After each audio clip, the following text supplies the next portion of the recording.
wanna test us. We ball hard, wanna run with the best, you gon' learn your lesson. Welcome to the Relentless Podcast. I'm Coach Haney, head coach at the Jacksonville University, home of the Relentless Women's Basketball Program.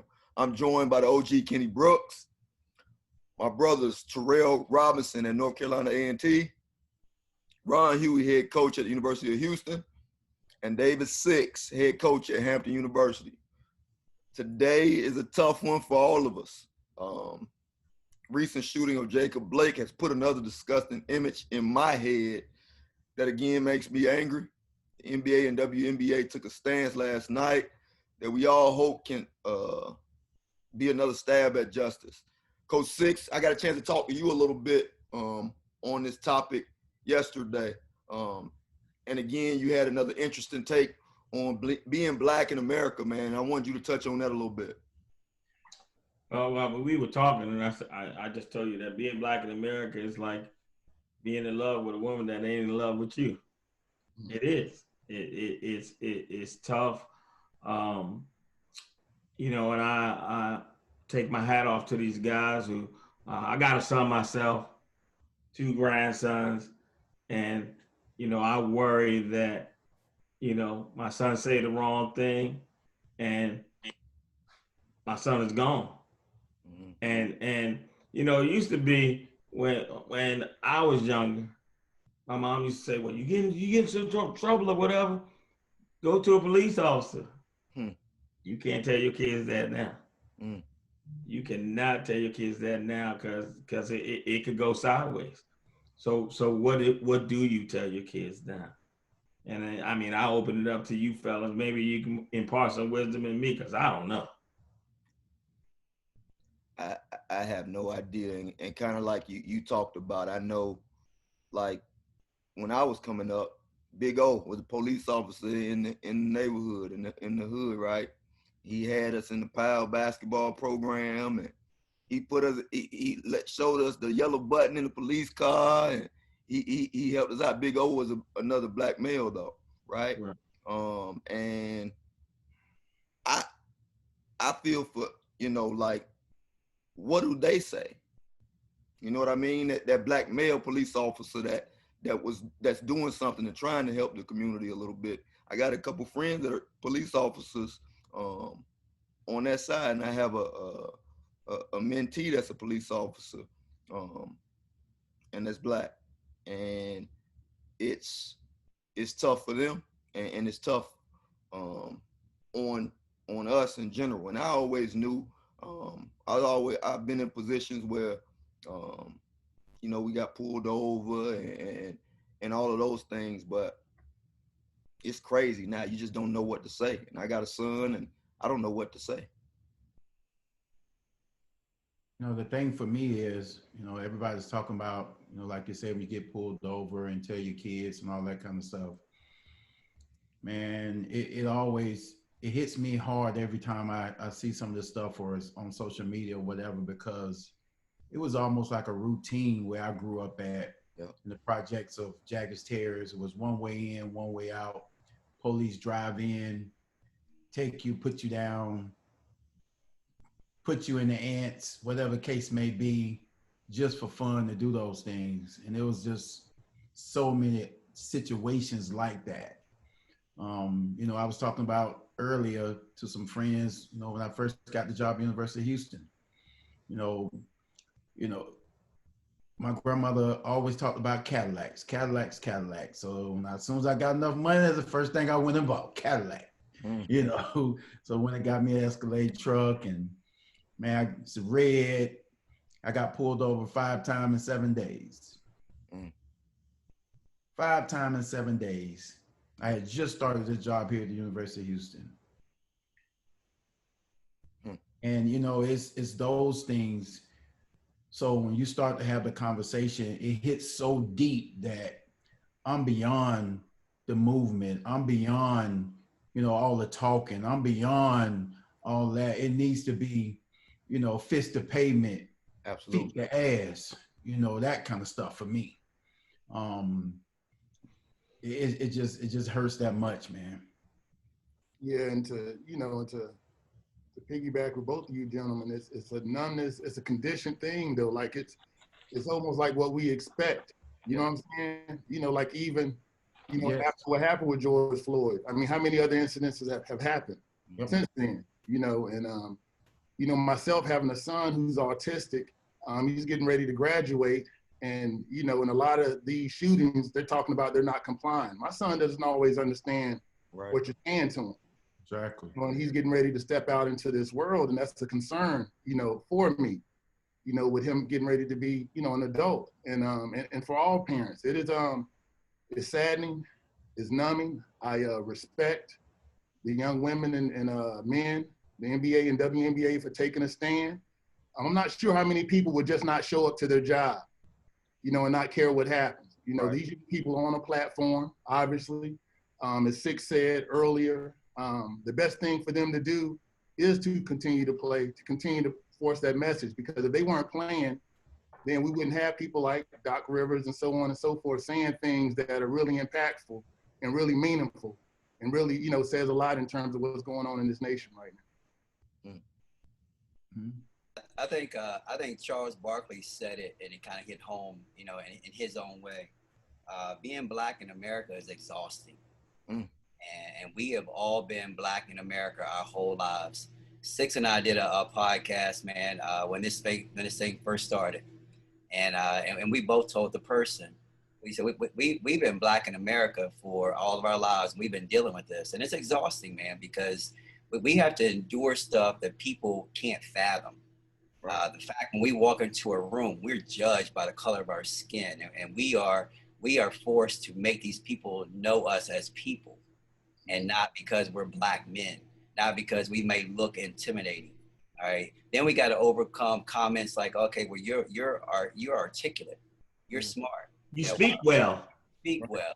Why wouldn't I? This is something that we've been dealing with, you know, our whole lives, to the point where we've gotten used to it. We've learned how to deal with it. We've suppressed it, but it's still exhausting.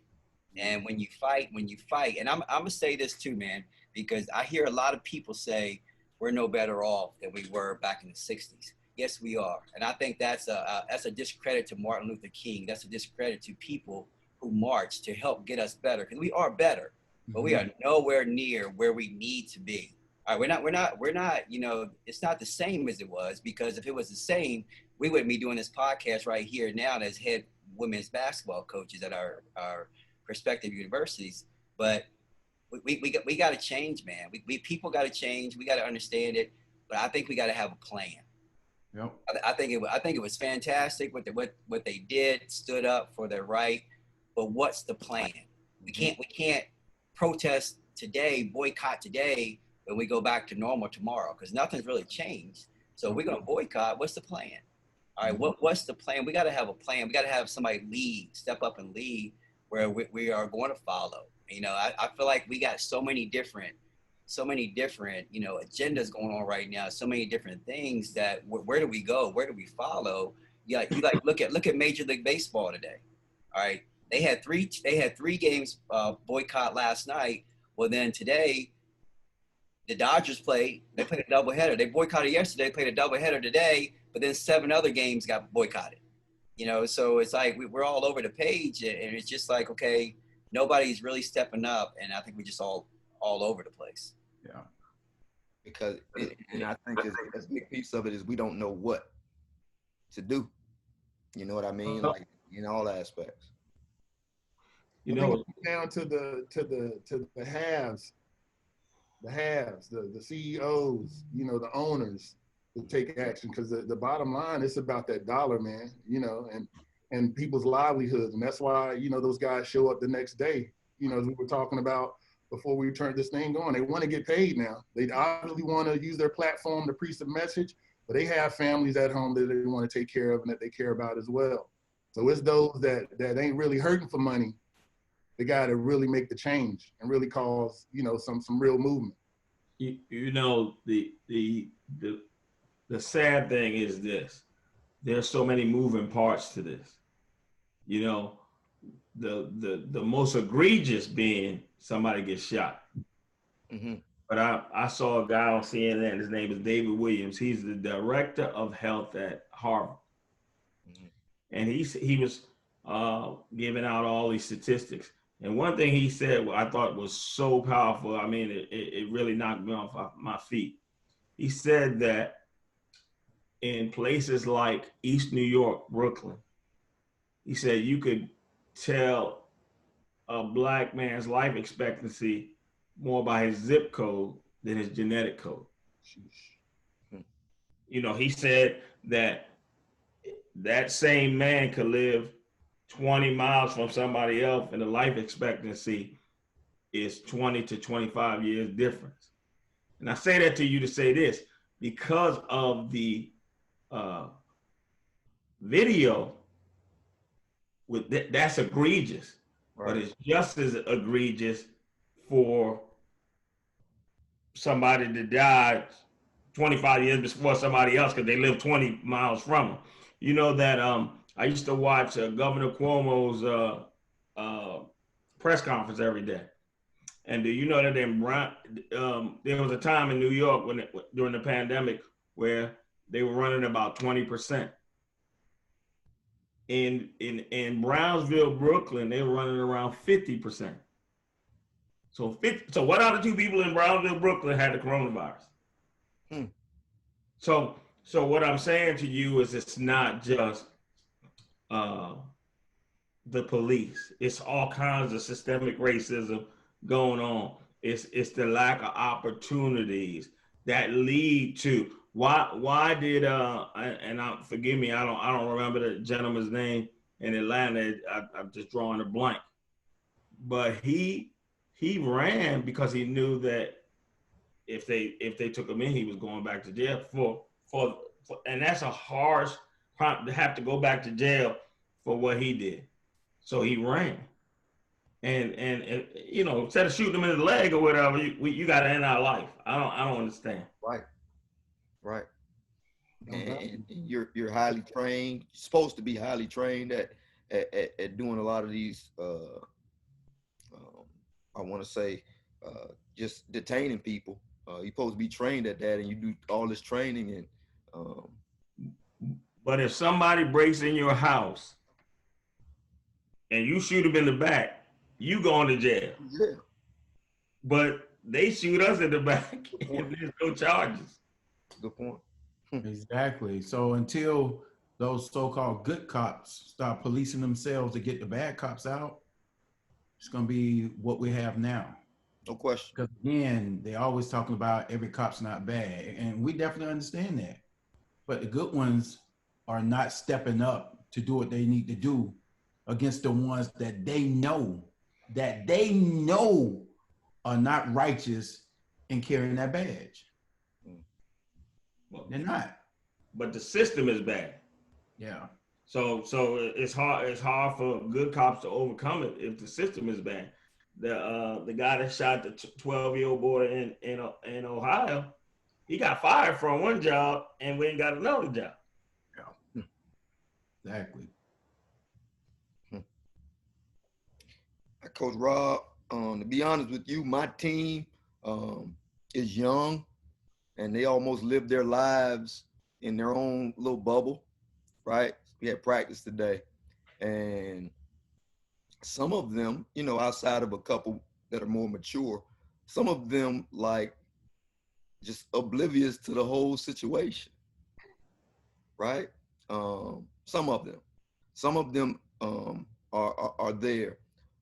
So we talked about the distractions and the things that happen that can take you off track or mess with your health mentally. Talk about mental health and how that affects your team and your players, man. Stuff like this and how you guys handle that. You know, well, mental health in general, man, it is. You know, emotionally, you know, it can bring, you know, things like depression, anxiety, you know, you question your self-worth, and all those things since we've gotten started in conversation with our young women, obviously coming back from and dealing with this pandemic. have been discussions, and it's why we tried to have successful people in Zooms, speak to them about, their struggles, their overcoming adversity. And then obviously, it's crazy this week with what's been going on. I've been meeting with all my young women, individually, and just talking to them about, the things that they can do. We obviously all of us are talking about voting. But with us being an HBCU, I talk to them about Black excellence, and we have to be that. We have to one, stand together, stand strong, support one another, and then just show the world what we're about. Like, we don't have the dollars to make that type of movement, but in terms of what we can control that. You know what I'm saying? I mean, it is hard, and I think Hughey said it earlier. There's no right answer to it, but we can't stop. We can't stop fighting. We can't stop moving. You know what I'm saying? We got to keep pushing forward and try to find an answer to this. But, until we find an answer, we got to still shoot for excellence. We got to still shoot for being the best individuals that we can be, the best people, and the other thing we talk about is identifying this social injustice that we're talking about, to not be quiet. You know what I'm saying? To let our voices be heard in this community, on social media. I encourage my young women, talk about it. Mm-hmm. Talk about it. Don't let it go away. I'm going to talk about it. I'm going to support you, and in that, man, the mental part of it, it's almost a healing factor in being able to support them and encouraging them to do so. Exactly. I know that was long. But so, you got a really good point across, man. I think they need to be able to let it out. A lot of it is them being able to let it out. And if they let it out on social media, so be it. Sometimes they can let it out to an assistant coach or a coach, but sometimes they got to let it out because it's just so many things like on them in trying to be excellent at all costs. And it's a fact that we have to exhibit Black excellence in all that we do. And that in itself is like what Coach Brooks was talking about, can be exhausting, right? That in itself can be exhausting, that you can't have, like, I can't, if I'm an assistant coach, whatever the case may be, I'm a head coach, I can't have no lack. I can't come into a scout and I don't know my stuff. I can't come to an interview and I'm not tight. I'm not ready to roll. I can't show up to a meeting late. I can't do any of those things, right? Because, and I wouldn't want to do any of those things, but I can't do those things because I have to exhibit another level of excellence that some of our counterparts may not have to. So. And, and let's not take away from anybody. No question. Any other race, but, the agenda is what it is. You know what I'm saying? Like, it's what we're dealing with and living with right now. And we got to address it in order to make it better. Because if we can make this better, we make a whole lot of other situations and areas better in this world. No doubt. Oftentimes as coaches, and we may not have meant it that way, but we try to make kids fit our program. And I think that, and I know for me, I've got to be better in trying to fit some of what they do and some of what they want. There's I thought about this in the summer. We were, some of our kids were going through pre-college, and they wanted to give them 3 classes. And I said, no, I'll give them 2. He said, no, I think they could do 3. I said, you don't know what that kid's going through in their life. Their mom might not be working, so they might have to work to help with the house. Right. You don't know what the situation is there. Right. And so I created a coaching council. Usually you have your captains kind of govern what's going on, but there's a difference between a freshman and a senior, just in thought process, what they're going through in their lives or whatever. So, I've selected a freshman, a sophomore, a junior and a senior, and I'm gonna sit down with them and go with their views. I mean, I'll sit down with everybody, but I want the pulse of the freshmen. I want the pulse of the sophomores. Right. You know, so I could be a better coach and understand kind of what they're doing. We did a little something like that before. It's really good because you can get like some insight on what they see, and Right.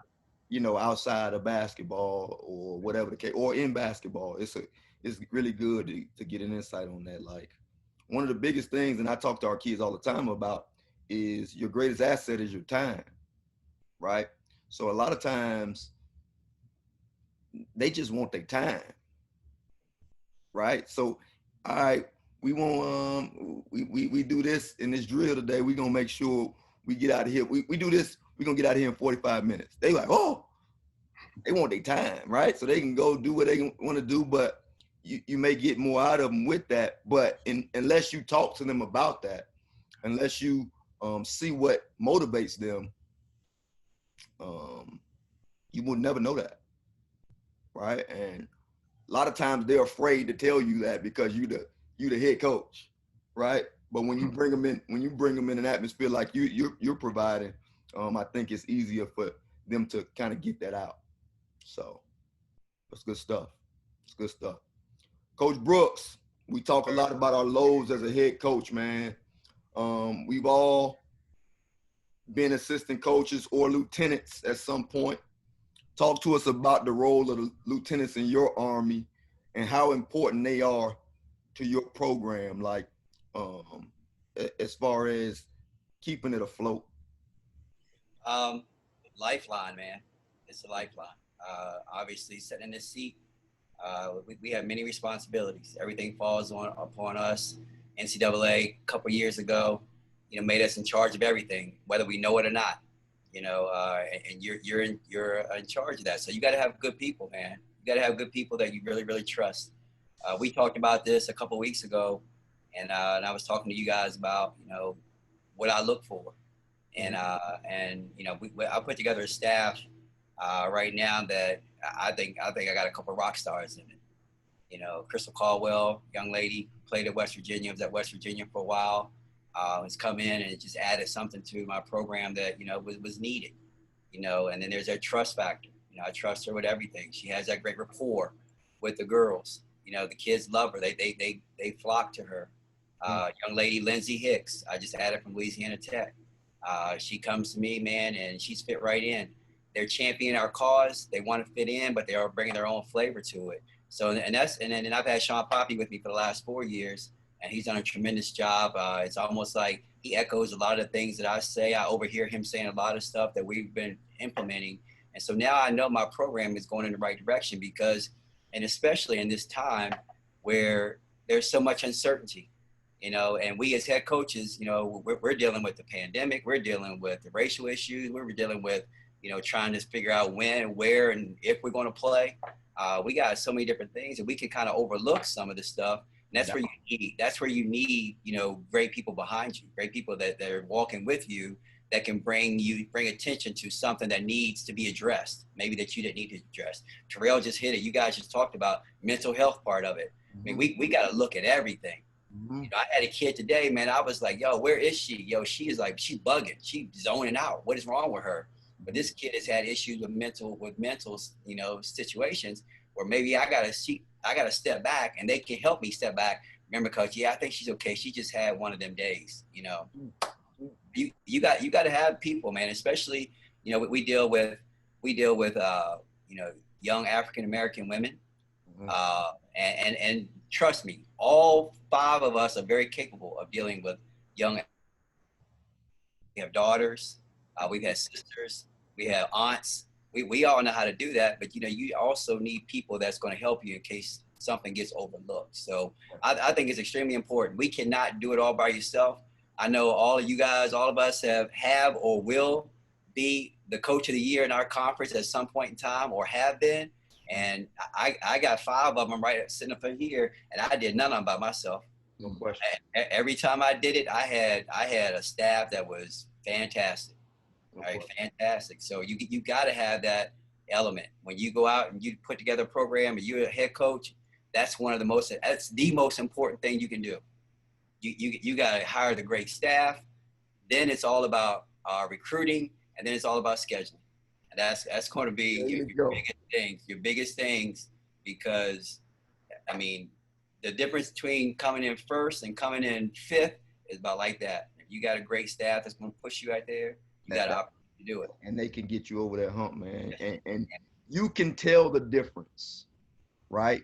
You know, it's like, because I've been at this is going into my third year, and in 2 years, I can tell the difference. You know what I mean? Like, when you know you got an assistant or staff in general that's rocking with the cause, and that wants to see everybody win, and that wants to pour into the young women in our program, you can feel it, right? Yeah. You can feel it. It ain't really got to be. You don't have to see it. You just can feel it, man. And that's the biggest. And I'm telling you, like you said, Coach Brooks, that little bit of feeling that you get, and that little bit of that they bring to a program, and then when they all the way bought in, can take you a long way. And I tell you too, man, you can, I try to groom my assistants too. I've had 5 assistant coaches go on to be head coaches. Mm-hmm. And I groom them. I challenge them. And, you know, and you test them a lot, because there's more than one way to do anything. No question. We just going to happen to probably do it my way because I'm the head coach. Give me suggestions. But if I say no, it don't mean it's a terrible suggestion. It's just not what we're going to go with. Now, if you get butthurt because I said no, then are you down with the cause, or are you down for your cause? Exactly. You know, and I mean, I can't tell you how many times as an assistant coach, I thought I had a fantastic idea. I mean, that was the best. And do they take it? And it's like, okay, cool. Yeah. I'm still down with the cause. I'm not going to go over in the corner and pout, you know, because he didn't take my suggestion. Those are all things that I learned as an assistant coach that helped me become a head coach.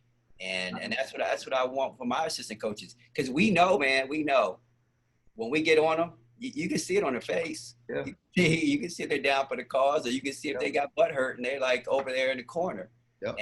And I think that's the importance, man, because you cannot. We're all good coaches, man. We're all great coaches, but we cannot do it by ourselves. I think also, though, that another perspective is that sometimes you got to check your ego at the door. Mm. You know, sometimes that kid, that assistant coach can reach that kid better than you can. Yep. And you can't say, because I'm the head coach, that I could do that. Now you got to use that that assistant coach to get to that kid.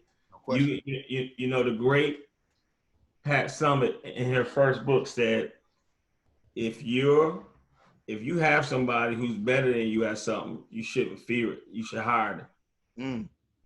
Mm. And you're not going to be, if you're a head coach, you're not going to be the best at everything in your organization. They're just saying, whether it's the computer, whether it's you know, putting a printer together, whether you're just not going to be the head coach at everything. Hey, sis, and that even goes with X's and O's. Yeah, that's true. That's true. Hey, man, sometimes I've had an assistant coach. I had an assistant coach. She's at NC State now, Lindsay Edmonds. And Lindsay would whisper some stuff to me during the game, and I'm like, damn, that's good. I'm like, I want to do this. And one of them would say, what about that play? I'm like, I like that. And when you can do that as a head coach, because only the program is going to grow. No, you know? But if you like, nah, I'm going to do it my way just because I'm the head coach, you know, that's only going to hurt you. And if you're doing that, then that grooming that you talked about is going to occur, because those assistant coaches are going to grow. Right. You're going to be more comfortable doing that stuff. So you absolutely right. You can do it by yourself. There's no way. Hey, and what back to what D has said in reference to your assistant coaches, you got to have assistant coaches that are accessible to your kids. Yeah. That's the only way you're going to, you know, find out some things that's going on. You can't have, because, you know, you have assistant coaches that are workers, they'll go in there and get some busy work done and all that stuff. But no, you need assistant coaches that those kids are drawn to, so you can find out some stuff, or they can communicate with them, like Six said, better than you did, because your communication might have just been jumping their ass. Right. You need an assistant coach. Hey, coach was just saying use your left hand. Mm-hmm. He just said it, that way. You know what I'm saying? So you got to have that type of staff, because I've heard and I've seen assistant coaches that work their ass off. They'll get done for the agenda, but they do not connect with those players. And with us having to manage so many things, you got to have that. You know what I used to tell my assistant coaches? I used to tell them, hey, if somebody out there stands, jump on me and y'all let them jump on me, y'all fired. And what I meant by that was, if you see me and I'm about to trip, you need to tell me you need to have enough courage to say, no, that's wrong, coach. You're about to trip. Yeah, so I don't want no yes people around me. Like Kenny said, sometimes we gonna go this way. Other times I may come back to you and say, you know what, that was right. Let's do that. And it happens a lot, right? It happens a lot. You in a situation where you like, no, I'm gonna do it this way, and then they say something to you when you got good assistant coaches. They say something to you, you like, I don't know, I think I want to do it this way. Then about an hour later, you come back, hey, you know what? Right. Yeah. So it's imperative, man, that they understand that it's a we thing. Yeah. It's all falls on me, but it's a we thing. And when they buy into the we thing, it can be powerful, man. It can be powerful. And those nights where you taking the ass whipping and everything you trying to do won't work, and they say, Coach, let's try it alone. You say, well, shit, we tried everything else. And you tried it works. And you're like, well, I mean, that was a good call. Give them credit too. Yeah, you got to. Right. Got to. Give them credit.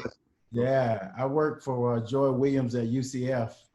And as soon as I got the job, came in, Joy said, I'm not going to tell you when to be here. I'm not going to tell you when to leave. I'm not going to tell you how to recruit. I'm not going to tell you how to treat the kids. I'm just going to give you enough rope to hang yourself, and you got to figure it out. Because when you figure it out, you're going to be one of the best in the business. Hands down. And I thought, like Terrell said, it means get in the office early, beat everybody in, do all the work and stay late and all that kind of stuff. And then I started to figure it out from there. And when I got to Coach Stringer, that's when I started learning about the passion of who you are as assistant coach if you're really trying to protect me. My first phone call calling the recruit, and the kid was like, I don't know if I want to come to Rutgers and all that. And Coach Stringer said, when I called her and told her about the conversation, she said, that kid can't tell me no. And you better fix it so that kid can't tell me no. And you better understand that, because you protected me. Right. If you're going to be the best assistant you're supposed to be, you got a job to do. And it does not require a computer, pen, paper. It requires you to think outside the box, make things happen. And she pushed that envelope like that. And it's the same thing I do with my assistants right now. They go above and beyond every single day. I'm gonna give y'all an example. We had a compliance meeting. I fell asleep at home. It was like 6 o'clock. I was getting up 5:30 in the morning, running, working out, doing all that stuff, and got home. My phone was, I don't know, dead or something, and Ty Dillard was trying to get in touch with me. Ty called my wife's phone. My wife didn't answer. She ended up getting through on Facebook, calling through on Facebook to get my wife to wake me up 2 minutes before the compliance meeting. I mean, just above and beyond all that, because she could have easily said he tired, he was up this morning, all that kind of stuff. I tried to get in touch with him, Finding a way to protect you. Exactly, and she do the same thing with those kids. Our kid's supposed to be back on Sunday. I had one late, and I'm putting in a group message. She's gonna do this, do this, do this. And Ty was like, I'm getting ready to call you. And so Ty's my one that Not really. She's a little nice on that end. So the first thing I'm saying was, oh shit, Ty, don't give me that nice shit now. She done screwed up. I'm getting ready to put that thing on her. You know, Ty gave me the reasons and some experiences that we had here and made me settle into something reasonable that we supposed to do. And that's what we decided on. But, you know, I got the same thing. You know, Lysandra is my new assistant, man. She's just one of the best. She's going to be one of the best in the business, played in the league. And that was the other thing I love about her. You know, when they're that young and close to those kids in age, they give it to them raw and uncut. Mm-hmm. And it's a different message from me, because when I give it to them like that, now they're really upset with me. Mm-hmm. But they can give it to them and they can see the whole picture 10 times better than if I would have did it. Mm-hmm. You know, and so those kind of things. And Deneen, my new one, man, she's just a fresh face that the girls just are flocking to right now. And we're starting to go through, and I feel like we're going to really have a dynamic staff just because of communication. And just really looking forward to it. But they're so valuable, man, that it's just incredible. And I don't know where I'd be if I didn't have them. You gotta empower your people. Yep. Yeah. That's the biggest thing. I think he said you got to empower your people. I think that's the biggest thing, because when you empower them, they take ownership. Yep. And when they take ownership, now it's me too. We losing. We lost that.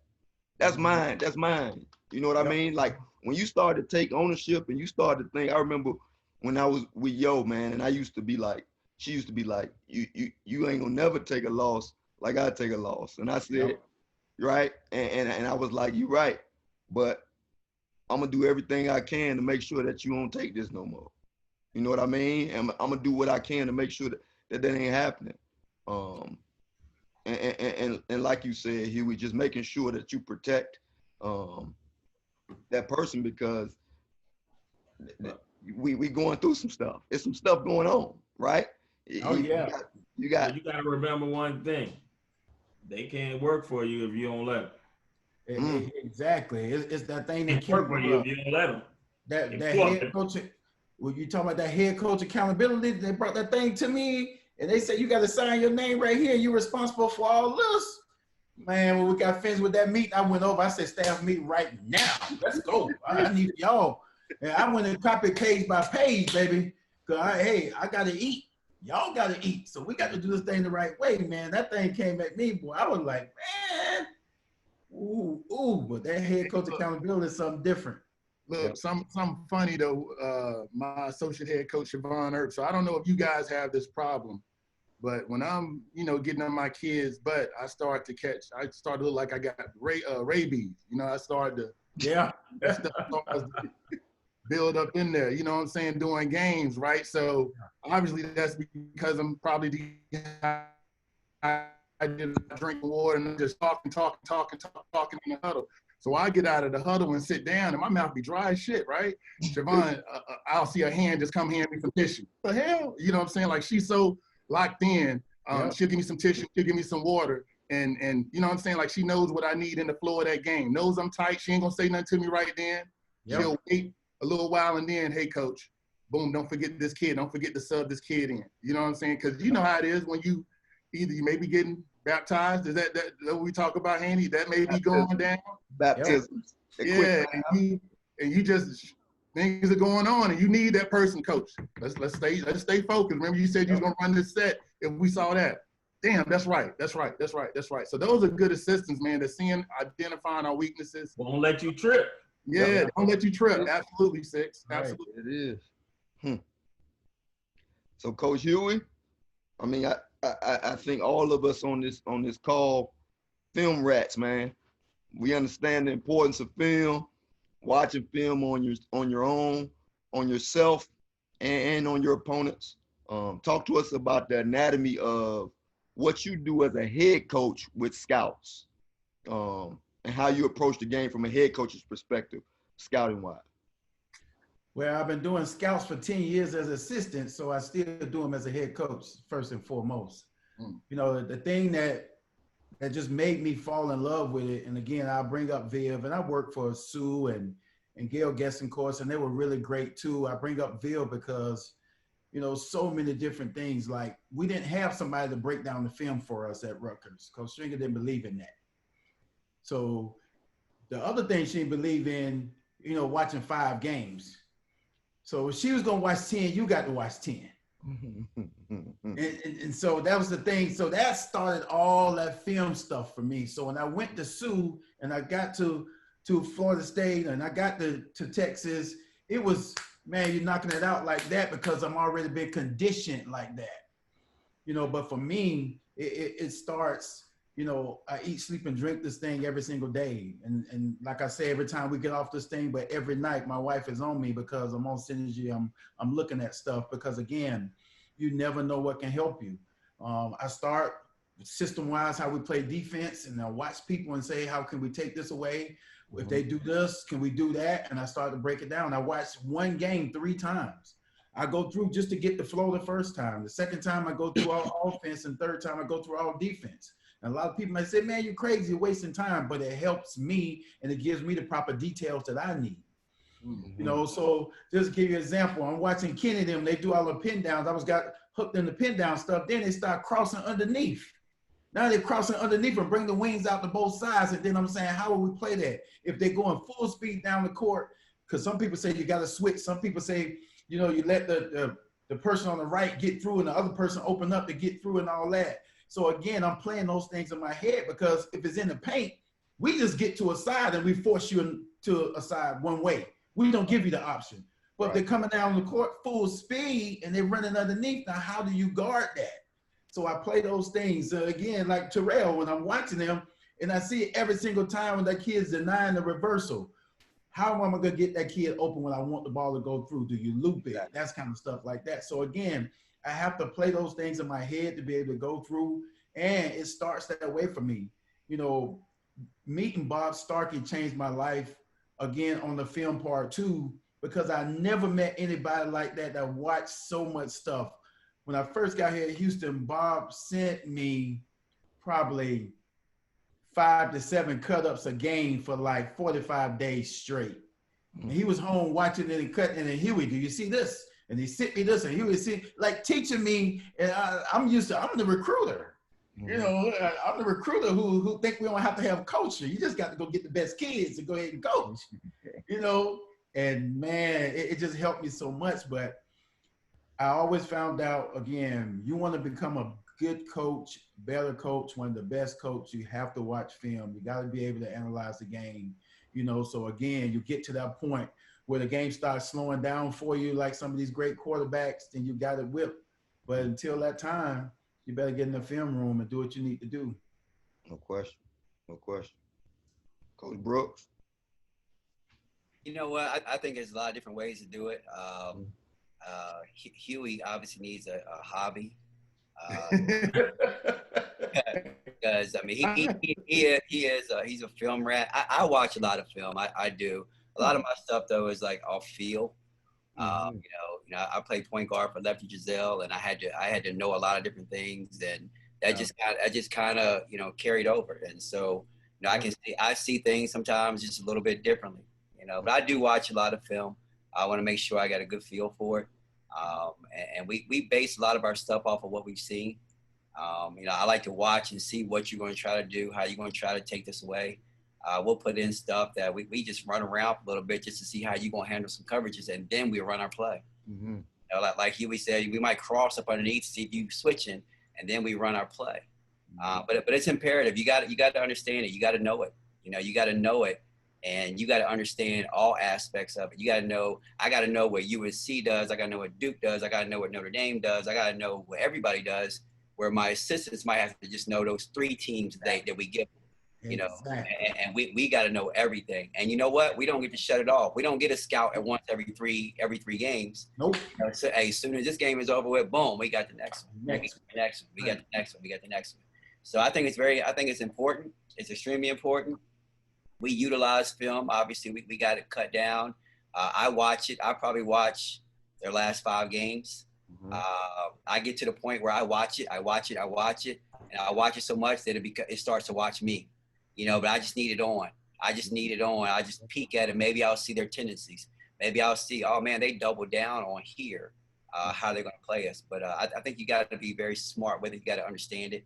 As a head coach, you got to be able to do it all year long. It ain't just every 3 games. You know, you got to do it all year long. Unlike Hughey though, but in the summertime, I shut it down. I shut it down. I do. I got hobbies. I got stuff. But it helps me. That helps me in itself because then I come back and I'm refreshed. You know, I'm refreshed. Let me give you a different perspective. You know, oftentimes if you're playing people in your league, you know, now don't get me wrong, there's some good people in your league, and then there's some people that you might feel like you can beat and you can impose your will. But last year, like let's say when we play in Alabama, I can't play like Alabama. Right. So when I review film sometimes, I go and find a team that play like me. And then I watch and say, what did they do that was effective against Alabama? And then I trust my assistants. I watch film as well, but I also come in and say, hey, you know, such did this against them, and it was very effective. And you know, because I might not have the horses you have. Right. Yeah, so me trying to play at your game, you know, like it's that old saying, you can't put a Clydesdale in the Kentucky Derby. You know, so I want to be cautious about how I'm going to play, so especially when I play outside my conference. Yeah, especially, and the biggest thing, and we talk about this all the time as a staff, but knowing yourself, right? Like we do, especially when we get a break in non-conference, like every 4 or 5 games, I want to scout on us, right? I want to know what my tendencies are. What are people seeing out of me? You know what I mean? So once I know that, okay, now I know, all right, we ran these packages, this package, these 4 games, or this game, and they played it like this. And when we come back conference, we maybe have to do it this way. Or like Six said, I'm going to watch some teams that's like us. How were they successful? Like, there's no use to me watching Gulf Coast play Florida State because I ain't got the horses Florida State got. So I don't need to. I can watch it to see what they're gonna do, but that ain't gonna help me as far as how do I attack them, how do I stop them. So that's another piece, and that's a great point, Coach Six, because I do the same. I try to find at least 3 teams that's similar to us, and then I'll watch 3 games of their last 3 games, and then 3 games similar to us if it's deep in the season. Hey D, I tell you what we do too, man. And I don't know what kind of resources you guys have, but like we have 2 GAs a year, and they're all aspiring coaches. And twice a year, we make them do a scout on us, and they give the scout to the team. Right? It's eye opening. It's nerve wracking. Our kids, you know, but it's just like what Six says. It's talking about empowering your people. Yep. So I got my GAs doing the scout on us, and they get up in front of my team and they read the scout. They show clips, tendencies, what we are. We do it twice a year, right? Probably middle of non-conference and probably middle of conference. We let both of them do it. And it's something it's been eye-opening. Our kids have been sitting back, and it's like, you know, you talking about, you got one of your kids who's not playing good defense. She's a weak defender. I mean, and hey, it hits home. It's like that's exactly what people are saying about you. Other people are saying about you. We do that twice a year, man, and it's something that we've done. And I found out that it's helped not only my GAs, because they had to get up there and give the scout. You know, they might stutter and stammer a little bit, but they get their point across, and the kids, they get to hear it. That's awesome. That's a great idea. I need to do that. My high school coach had me to get a retired coach from here. And I've been getting people like that to come and watch my practice or watch our games, and then do that, and then come and talk to my team about what they saw. But getting that from your GA is great too. Because your GA knows your kids. It ain't just like they watch them a couple of times. They see them in practice every day. You know, they know, and so they're able to give that honest assessment. And as you as a coach and you as a staff, it takes you out of the equation. We like, see, told you. Exactly. Hey, I'll tell you what else takes you out the equation. One thing we doing right now, we've got this thing called, what are your measurements? And we ask the kids, rate yourself from 1 to 10 as a shooter. Rate yourself 1 to 10 as a passer. No, rate yourself. Not what I think. Rate yourself. And then we've got a legend with what we think a 10 is, and we're gonna bring them in and show them. Cause like I got a kid on my team that says she a 10 as a rebound. No. But it's gonna be interesting to see. We letting them kind of scout themselves. That's nice. That's nice. Yeah. I watched Terrell, I think it was 2 nights ago. I probably watched about 7 or 8, just offense and synergy. And watching them, Terrell and them would come down almost like in a 1-4. No, not 1-4, 3 out, 2 in. They would flash the weak side elbow post player. They would insert it in and enter it to her. And they get a little weak side action. They might get a little curl off action on her or whatever. But all that can remind me, because the only thing he was doing, that post player was doing up a turning baseline going to make a layup. Smoking mirrors, baby. I saw it over and over and over and over and over. So I'm doing all our defensive stuff to get ready to start teaching our kids. So the next day I got up, I said, we're going to pass to the post. And the first thing they're going to do, they're going to go from there 3/4 to 9. Once you get it, we're going to jump off, space, and hold our position. Because she can't shoot like this. So I'm going through how I'm explaining to the kids and all that kind of stuff. Because I watched that thing like, I can't tell you how many times, man. But it's just stuff like that I started to create from watching and watching and watching. Like, again, it's like I was talking about with the crossing. It's just stuff like that I create. I want to get my kids in the best position to be successful. So, man, that sleep stuff, man, is overrated, at least for me anyway. That's why I just do it. Hughey, I'm just like you, man. And I'm a fan of the game. There's a lot of great coaches out there in this profession. And I think there's so much you can learn from watching film. Like my 3 years at VCU was phenomenal for my career. Like when I think about, Elena Deladon was in that league for 3 years, Don Evans. And then I got to coach a really great kid who was a pro, Courtney Hurt. Beth wanted every set and call, right? So I'm gonna tell you, we were playing at JMU and it was my scout. And damn it, it was one play that I not get. And I was so determined to figure out that call, right? So I just, and obviously it's in conference and I've already watched maybe 10 games prior to conference. So then I go even deeper into non-conference, right? And Kenny, I finally saw against Middle Tennessee State, I saw Don Evans do this. I'm like, hold on, she pointed at her chest. That damn play is 23. You feel me, Kenny? I'm like, I got it. And I felt like I accomplished something. I got all their sets, all their calls. Damn it, we still lost. It didn't matter. Don Evans still got that.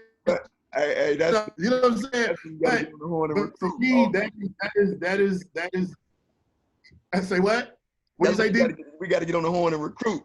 Yeah. Then you figure out she think about that. Get some damn players, man. Shit. But look, but that what Beth, her expectations, man, it made me such a better coach because you see so much, and as Kenny talked about, man, tendencies. Like when I'm watching film, I'm literally like, what in that set needs to get, can we take away so they can't run it? Right?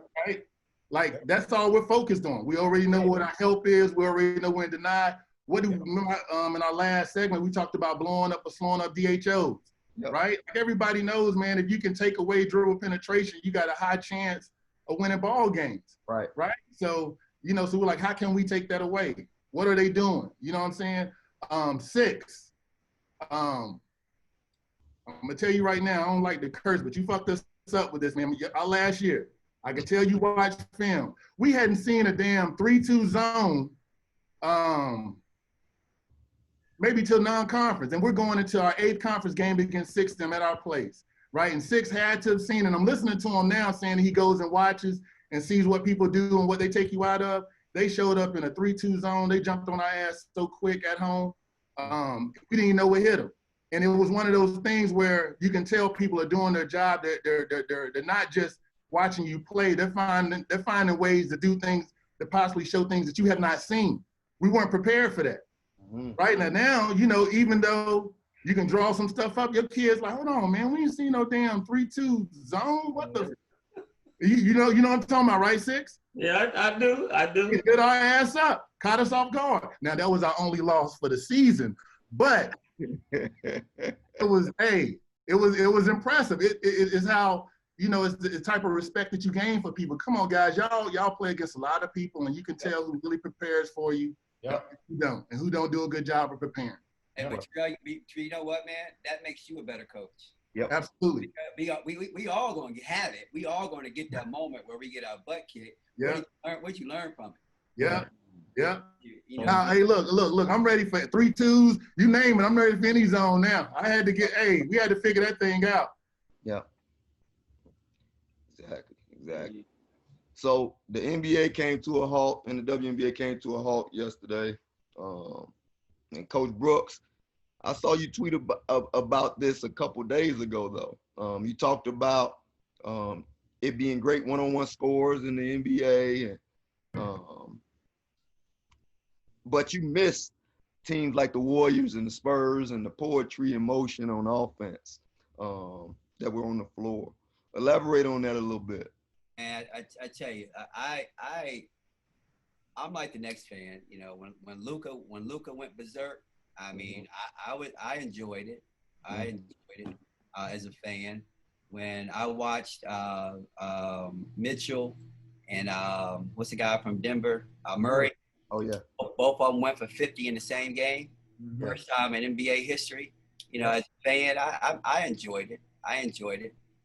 But as a coach, you know, because, you know, my NBA watching is like Hughey watching Synergy. You know, I want to watch that and gather something from it, see what I can incorporate into my offenses and do some stuff like that. And I've gotten a lot over the years from the Spurs, the action that they run, the Warriors. Now, we can't do exactly what Steph does, but we have some of those actions. And I've learned from that. I've enjoyed watching that. It's poetry in motion. They move. You know, how many times we as coaches see them run plays and you like, whoa, you rewinding it. How they get that action? Now it just seems like, man, everything is high ball screen, spread out. You know, how many dribbles does Luka take? You know, I like for somebody to see how long Luka has the ball in his hands for a whole game. How long did James Harden have the ball in his hand for a whole game? Donovan Mitchell. And it just seems like we're just high ball screen, and now it's spreading everybody out. The Rockets took 58 threes the other day.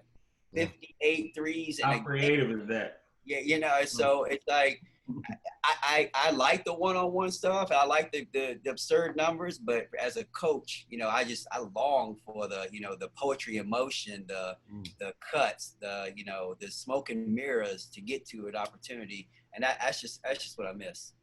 And a lot of that goes into the entertainment piece. You know, they got a defensive 3-second piece where, you know, like you can't touch them defensively, right? Coach Rob can't touch him defensively.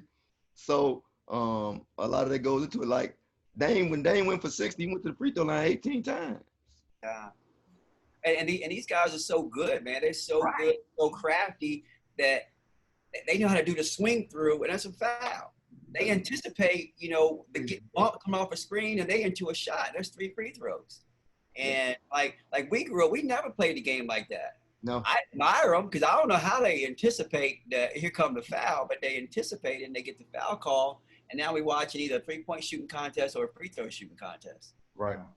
And it just for me, you know, you almost could just have, hey, put Luka out there against Harden on pay-per-view, and I might get the same result watching them go one-on-one and people win that game. But you know, the Warrior system with the great ball moving in the Spurs, it's tough to stop that system because anybody can get off that now. Exactly.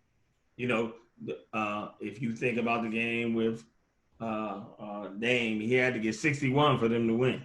Right. They won by 3 or something like that. Right. Same thing with Donovan Mitchell. So, you know, I think when you got a more diversified attack, And you got some killers that can play a little bit. Big shot Bob, Robert Horry made a habit of you taking Kobe and Shaq away? Yeah. Okay, I'm gonna get 19 tonight. Yeah. So I think moving the ball around, it makes you harder to stop. It's like what Terrell said. Our days in the CAA when they had Deladon. How many people we sent at Deladon, Terrell? 3. It didn't matter. Yeah, it didn't matter. I came to the ACC and it was like they were bringing Florida State. Their second team was all McDonald's All-Americans, and they were moving the ball around. I'm like, oh, how are we supposed to stop this? Notre Dame, it's like, but they were moving, and I just missed that, man. And I guess it's because the Warriors, they're hurt and all that, but that's why I tweeted that, and that's what it stemmed from. Yeah, but if you watch, you know who does a good job of that. To a certain extent, when I watch the Heat play, I'm from Miami, and I watch the Heat play. The Heat do a decent job of moving, and now they move Jimmy Butler to the one, but they do a decent job of screening, and it's not just I'm trying to size you up and go one-on-one every possession. That's to David's point where they got more than just that one focal point. Right. They got a hero. They got all kinds of guys that can go and score. Mm-hmm. It's interesting though. Mike Malone does some good stuff. Yeah. And as Jurkic has gotten better and Murray has gotten better, he's become less creative. Some of the stuff they used to run when they were young guys was like, oh. But now it's all one-on-one, pick and roll as the guys have gotten better.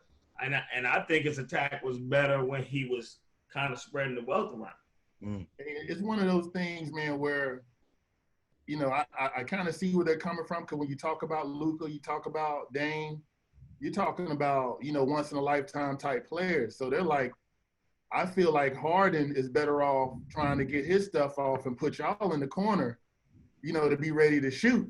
No question. Who started that, though? That's LeBron. LeBron set the tone on that because he's just that good. And it seemed like every possession he's making a great play, or, it works out, or he's beating you to the rim, so. Yeah, and then Kenny was saying with Golden State, they got a balanced attack of guys. I think it comes down to having those great shooters and those spacers. You know what I'm saying? And then, being able to read those screens and how Steph does a great job and Clay do a great job of getting their shots off coming off those screens. And when you talk about Miami, I like Jimmy Butler, but what's the hype with Jimmy Butler? Somebody solid.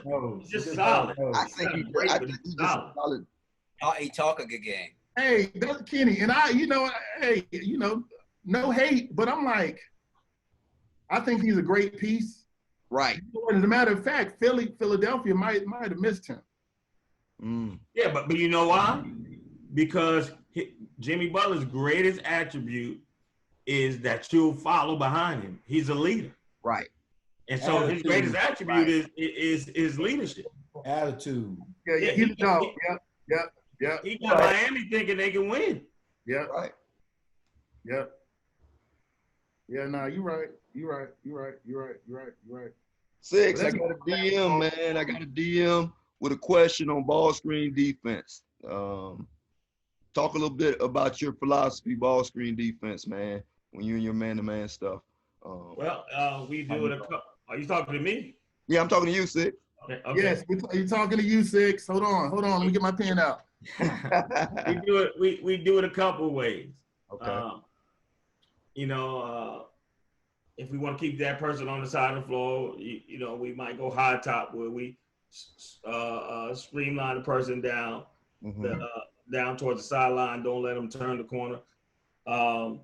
We might hedge hard. We might trap. A lot of times, if you come off that screen, I'm gonna trap. I'm gonna make you make a long pass, and then I'm gonna try to rotate out of it. And then we might lock and trail where we string the post player across and have that defender lock and trail and then get back in front of them. So it just depends on the team that we play. Got it. What about you guys, Coach Hughey? Or everything on the wings, we ice it. Mm-hmm. We try to stick with our same philosophy. We're not giving you middle penetration. Got it. We want to keep it all out, so we ice it. We're gonna force you down, like Six was talking about, and keep you that way. And we do a lot of breakdown drills to make sure that can happen. Mm-hmm. Everything in the middle of the floor, we force left. Mm-hmm.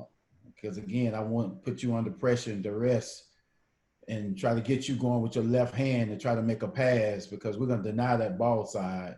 Like Terrell, your hand going to be in the passing lane. You ain't making no pass over there. So you're going to have to try to go across your body with your left hand to get to the other side. Mm-hmm. So that's what we want to try to keep you out of that paint. So we ice, what we call blue. Mm-hmm. Now talk to, and I don't know if you guys have this issue. You talked about Six about having a multitude of different calls or a multitude of different things that you do, and that's for us. It works better if we doing that by game and we maybe adjust once in a game, because my post players or whoever's calling the ball screen coverage out, if it ain't uniform, right, and they got to switch up calls all the time or maybe switch up calls on who's coming off, they struggle, right? Because it's not getting called in time. So now we don't switch our feet the right way. We may be, I know somebody that talked about, somebody told me about, like, on one side of the floor, you icing, on the other side of the floor, my kids can't do that. They don't know what side, they don't know if they're on the left-hand side of the floor right now. They in the heat of a game. They just got pounded. They got an offensive rebound. She sprinted out there to set a ball screen, and you trying to figure out what side of the floor she on. I need them to be kind of uniform. Well, one of the things is this. What I try to do is when we going over how you like to attack, we going over what you like to do, your plays. Now I might play defense 3 or 4 different ways, so I'm gonna go over it while I'm preparing for it. Gotcha. So now I can just tell you when you're leaving the bench, we in high time, we in this or whatever, because if you play it one way and it ain't working, you got right. You got to change. Right. And that's where you got to talk about preparation. The people that don't prepare, if you tell your kids they're going to do this, mm-hmm. then I change, your kids will struggle. No question. And so you got to be prepared to make an adjustment. No question. So we try to practice adjustments. Mm-hmm. Mm-hmm. Yeah, we were one of those teams that on the right side of the floor, we downed. On the left side of the floor, we high heads because we always want the team coming off with their left hand on the ball screen. Right. So on this side, you're in your left hand. On that side, again, we high heads and forcing you up with your left hand. Mm-hmm. Middle of the floor, we forcing you with your left hand. So we kept it left. That's how our kids got it. Got it. But again, like Six said, there are times where you have to be able to go with it, because when you're playing somebody that's going to be able to split their hedge or be able to give that post player in and out because she is athletic or quick enough and that kind of stuff. And so, again, we started doing some different things. Years ago, I played Kenny, and he had Dawn Evans. Mm-hmm. And I said, I told the kid, look, she's herky-jerky. She'll pull up. I called timeout. Dawn Evans had hit about 3 threes in a row, whatever, and told her she hit another 3. She said, but you didn't say she shoot from there. Yeah. She stepped across half court. She was Dame Lillard. You know what I mean? So you got we got to adjust. You got to adjust. Yeah. You gotta adjust. I watched Dame Lillard come off. I was pulling my hair. I watched Dame Lillard come off clean ball screens.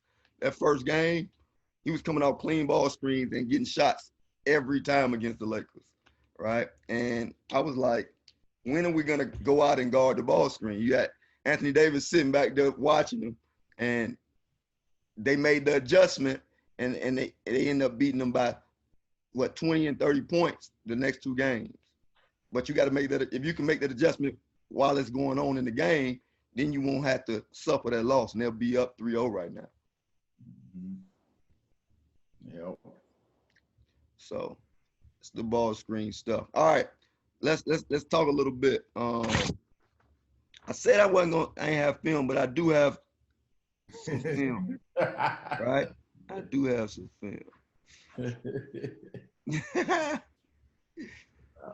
see. Two things I want to show.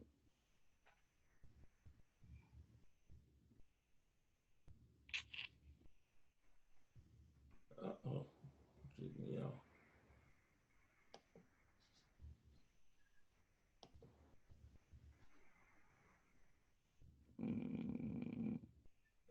Something happened now. Huh? You out? Can you see?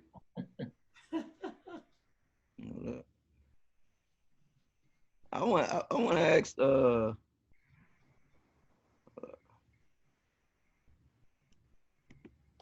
right, this James Wade and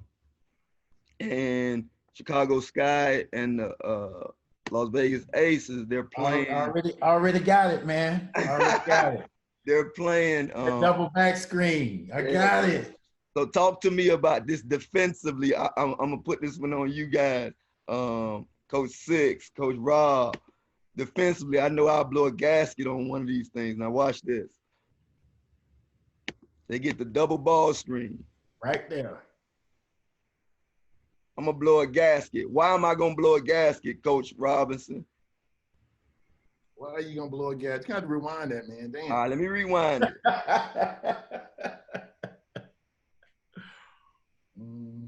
See.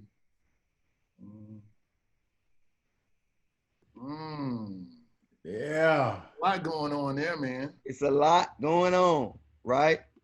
In college basketball, I'm gonna make her throw that drift pass. We're not giving up that layup, right? So first thing, you got to meet this screen up earlier. I feel that's a damn good screen right there, right? That screen should have been called. She should have knew that was coming. So now you got to meet this earlier, and then this person right here is guarding Quigley, right? Who had 29 that night. So because she can shoot the ball, she's worried about the drift pass. This kid gets a wide open layup down the lane. But I'm not letting that kid come off the first screen. Thank you, Six. I was about to say the same thing. And she ain't turning that corner. Yeah. Right here, stop right here. You need that person in the middle right there need to be forcing her that way. Yeah. That kid in the back need to drop to the middle and take the roll. Hey, I'm shutting it down at the dribble handoff. Yeah. You gonna blow it up at the dribble handoff. Yep. Or slow it up. Yep. Yeah, we choke them. We send in that back door. That ain't Right happening right there. Right there. That's gonna go back. And now you got to keep her on that side of the floor. So you got to switch to keep that kid on that side of the floor. No question. No question. Hey, and look, if it got to this, I would have to hedge. That kid couldn't turn that. Hey, but you don't want him to get to that, right, Six? You don't even want to get to that. Yeah. You think about it. The ball has. Hey, Kenny, you need to get some secrets out, man. Look, y'all sitting here talking about all this defense. I'm admiring the offense. I'm like, hey, you run it right, ain't nothing y'all can do with it. It's really nothing you can do if you. But let's think about this. Look how many times the ball is going on. How many times the ball is switching sides of the floor? It's just switching sides of the floor so much. So now you're gonna be in a scramble all the time. Nah, but that's what I'm saying. We try on dribble handoffs not to let the ball come back to the middle of the floor. Right. So I'm gonna interrupt your path right here. Yep. And I'm gonna rotate these back people on this side. So if you come this way, we can rotate. Yeah. And this is if we know this set is coming, we know this call. Like I said, we'll try to shut it down with that dribble handoff, but freeze it right here, this top screen right here. Uh-huh. Like I would literally, like we're right now, we're sending her the other way. We're sending her left. Like if we know this set is happening and we know this is what they're finna do, if we don't stop it at the dribble handoff, we'll send them back the other way and we'll let them play through that action. And that goes into scouting, knowing what they want to go to late in game. Because, you know, everybody, these kids, they practice run the set. And I'm like, take them out of the set and make them play basketball. But Coach Haney, run it a little bit further. Stop. Right. These two kids on the backside. See the two kids on the backside? That's what I'm talking about. That help. See where they standing? They supposed to be in the lane. They supposed to be. She supposed to be right here. She supposed to be over here. We got everybody on this side of the floor, right? Exactly. So now she turns the corner and nah, that can't happen. Right. And again, Hamby right there, she has to come out and be aggressive and attack her. She's getting attacked. This is what I'm talking right here too. Like when she picked this up, if you're gonna take that, you're gonna have to take it. So we switch a lot. We switch a lot of screens because we got a lot of people the same size, right? So if you're gonna switch that, you got to switch it aggressively. Yep, jump out and go get it. You know what I mean? You got to switch that aggressively. She needs to be pulled this way. She needs to be pulled this way, and we go. But this is a damn good play too now. Yeah, it is. It is. If you go back to the beginning, yeah, on the dribble handoff. Hold right there. Right here. Don't let this kid come up here. Force it towards the baseline. Exactly. Go back a little bit, even over here in the corner. So why is she so tight over there and low the rim right there? Look where the ball is. Right. See, for us, we call that you got to be in line. She got to be in line right here, up there in line on the ball line. Right. Yeah, she got to be in line. And look at the You think it's a personnel thing? Those shooters. You think it's a personnel thing? I do think it's a personnel, but this is Copper, so she ain't on her because she a shooter. She on her because she not. I feel like she on her because she just like, I don't want to get scored on by her. Right? Yeah, she ain't real playing Copper team. go to the basket. Yeah, I think. Well, I can't understand that position on the floor. I think this one right here is a shooter piece though. She had this night. She had 29 on them. She hit about 4 or 5 threes. Yeah, she don't want to lose. She got to come though, and we just gonna have to rotate, sink and you got to drop the big point guard. And then this you got to be. You can't be afraid to guard her. You got to go guard with us. Offensively. Coach Brooks, talk to us about offense, man. I turn. All right, good. Yeah, like one of the things, man, when I remember I used to play for Lefty, and I remember Lefty used to tell us, you got to do this, you got to do this, you got to do this. And I used to always think to myself as a player, it ain't that damn easy. All right, you don't watch film. I mean, I'm like, it's fast out here. You know, it's fast out here. And from a coach, you watch the game from up higher, like the camera view.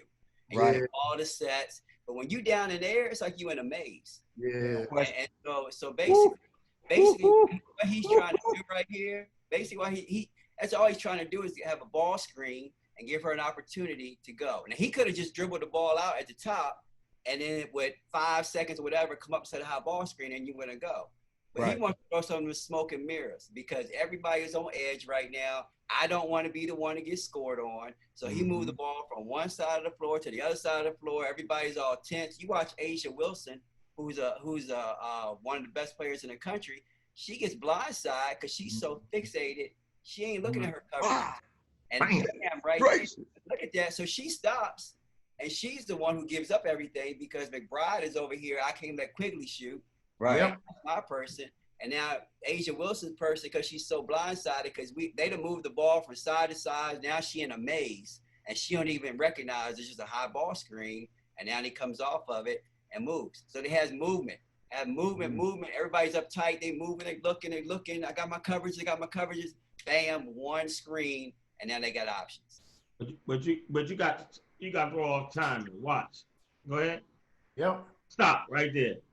You can't let the kid who set the first screen for her. She just lets her walk down there and screen, and you got to interrupt her path. You got to throw her timing off. No question. That's like letting your kid, you at the movies and you let your girl get punched in the face. She just let her walk. Go roll it back. Roll it back. Watch. She just let her go screen her. I'm talking about this kid right here. Yeah. Get in her way. Don't allow her to screen. Don't just allow your kids to get screamed. That's the end of the game. That's the end of the game. She's like, I don't want my person.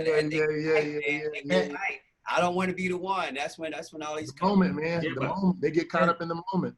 And Terrell. Yeah, but it's the end of the game for both teams. Yeah. Right. So if I interrupt your path and I throw the timing off just a little bit, now maybe you rush. Maybe you throw the ball away because I interrupted your timing. you know, people in the NFL do it all the time on slot crossing routes and stuff like that. Just get in their way. So, Six, you and saying Terrell, you can't put it on the officials. Right. Yeah. Not like you talking about. Terrell, that's why we put fire on that ball up here with that person. Because you're not going to have time to survey and get your pass and all this kind of stuff. Yeah. We always got hand to the ball. We got our inside up. We force you to the sideline. We're going to make you, if they sit on that spot and just hold the ball right there for 2 or 3 seconds, that's your ass when we get done. Hey, Terrell and Hughey, I got a question for you guys. 10 seconds left. All right. Are y'all playing the same way? Same aggressive, on the line, up the line, aggressive passing lanes with 10 seconds to go? Yeah, same thing, but we switching everything. All right. Yep.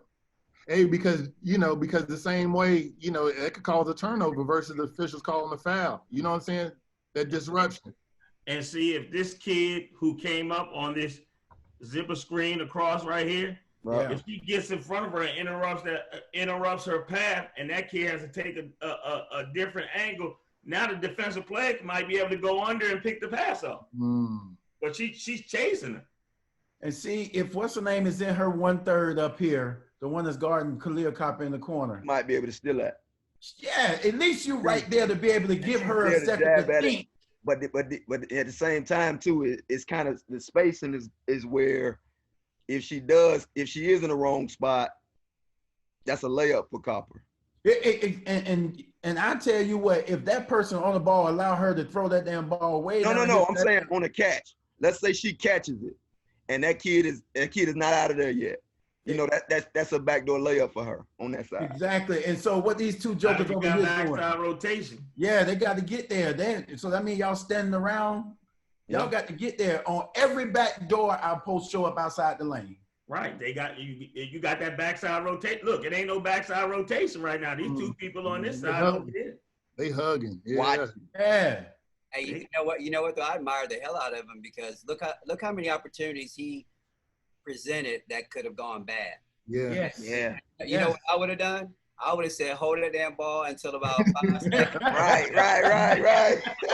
Hey, I ain't passing that ball 3 or 4 times and then trying to make a move. I'm like, hey, get the last shot. And Kenny, to your point of me and Hughey's question, that's what I'm saying. Like, I'm not letting you move. I'm not letting you go side to side. Oh, man. I'm trying to slow that shit down. Right. Exactly. And the thing's so crazy. I watched the game. He just calmly called the timeout, drew up the play. It was the first time they ran it. And they came out and executed, man. Bill Lambier was standing there just like he's standing there right now. But granted, this is something they've run Four in practice. You know what I mean? Yeah. Nice play. They had to bring it out. But Nice play. Six, you look disgusted. I'm just disappointed in the backside rotation, man. You know what I mean? I want to see that backside rotation. No. Did y'all hear Six talking about football? Sometimes in football, they take your legs. What you talking about? No, I didn't say it. I said it's receiver, man. Ain't say no legs. Man, that was good. Oh, boy. Well, good, man. I appreciate y'all. Yeah. We up to the 10:30 mark, man. We appreciate y'all as always. Coach Six, Coach Brooks, Coach Rob, and Coach Hughey, thank you. And we'll get back at this one next week, man. Let's do it. Hey, can I say one thing, man? I want to say one thing to, hopefully those that are listening. Like, for real, if Black Lives really matters. Like, if you want to make an impact, it starts with stuff like this too, man. Supporting one another. Absolutely. You know what I'm saying? Like, it's too much. It's too much going on right now for us not to support each other in terms of our level of success and just what's going on, personally and socially. You know what I'm saying? Like, this is a great thing, man. D, I really appreciate it. Mm-hmm. Appreciate you, Kenny. Appreciate you, Hughey, Six. You know what it is, man. And I really appreciate this time. And I think this is important. Like, people are really listening to this. This is really impactful, but the small side of it, we all got to support one another in this thing. We all got to support each other. No doubt. And do that. And at the end of the day, that's what it's about. Right. Hey, best 2 hours of my week, D. I appreciate it, brother. Man. Hey, I'm telling you. I love this. Hey, you guys doing a fantastic job. Said it a million times, man. Keep doing it. Be safe. Keep spreading the word. be good, man. Yeah, D, I enjoy talking about football. Y'all be good, man. We out. Right.